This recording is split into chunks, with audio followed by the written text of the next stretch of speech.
నమస్కారం. పుల్కా ఎలా తయారు చేయాలో నేర్చుకుందాం. చపాతీకి పుల్కాకి ఉన్న డిఫరెన్స్ కూడా మనం చూద్దాం. మొదటిగా మనం గోధుమ పిండిని ఇలా ఉండలుగా చేసుకొని ఇలాగ మనం తయారు చేసుకోవాలి గుండ్రంగా.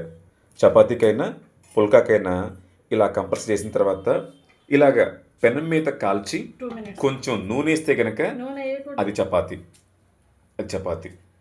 అదే కనుక ఇలా డైరెక్ట్గా కాలిస్తే కనుక చపాతీని డైరెక్ట్గా ఈ అగ్ని మీద కాలిస్తే కనుక అది పుల్కా. ఇందులో ఎలాంటి నూనె ఉండదు. ఇందులో మాత్రం మనం కొంచెం నూనెని యాడ్ చేసుకోవచ్చు. పెనం మీద కాలిస్తే చపాతీ, డైరెక్ట్గా పొయ్యి మీద కాలిస్తే పుల్కా. పుల్కా అని పేరు ఎలా వచ్చిందంటే పొయ్యి మీద డైరెక్ట్గా కాలుస్తాం కాబట్టి పొయ్యిని పుల్కా అంటారు. అందుకని పుల్కా అయింది.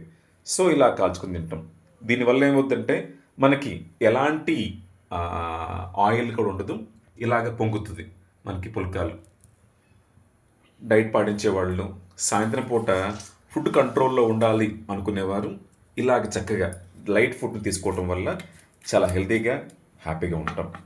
ఎవరైతే తక్కువ నూనె వాడతారో వారి ఆరోగ్యం బాగా మెరుగుపడుతుంది. ఈ జిష్ను చక్కగా ఇలాంటి ప్రిపేర్ చేయడంలో తను నెంబర్ 1 చాలా చక్కగా చేస్తుంది. జిష్ను ఎక్కడ నేర్చుకున్నావు నువ్వు? మమ్మీ నేర్పించింది. గుడ్. ఇలా చిన్నప్పటి నుంచి కూడా వంటలు అలాగే ఇంట్లో పని నేర్చుకోవడం వల్ల పిల్లలు పెద్దయిన తర్వాత వారి వారి కుటుంబాలను చక్కగా లీడ్ చేస్తారు అని మన ధర్మం చెప్తుంది.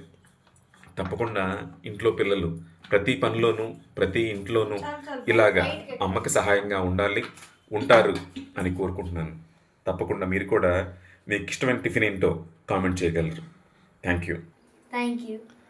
యూ. మీరు కూడా మీ అమ్మకి నాన్నగారికి సహాయం చేసి ఇంట్లో చక్కగా అన్ని పనుల్లోనూ భాగం పంచుకోగలరని ఆశిస్తున్నాం. Thank you very much. జిష్ణుతో వెంకట్.